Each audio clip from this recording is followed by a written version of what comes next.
sediakan menu sup tulang timah style. Kita perlukan minyak. Seterusnya kita akan masukkan 4 sekawan.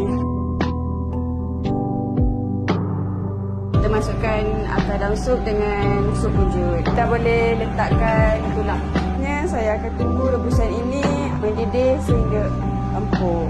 Setelah tulang dan daging empuk, kita akan masukkan lobak merah dengan ubi kentang. Setelah kita tengok ubi dengan lobak merah tadi empuk, kita dah boleh masukkan kita punya daun seledri. Kita tunggu dia sedikit mendidih dan kita boleh masukkan nanti serbuk lada hitam. Ini melengkapkan kita punya hidangan sup ni, kita boleh masukkan secukup rasa dengan garam. Kita biarkan selama beberapa minit dan siap. Dah siap, kita boleh masukkan dekat dalam mangkuk dan sedia untuk dihidangkan.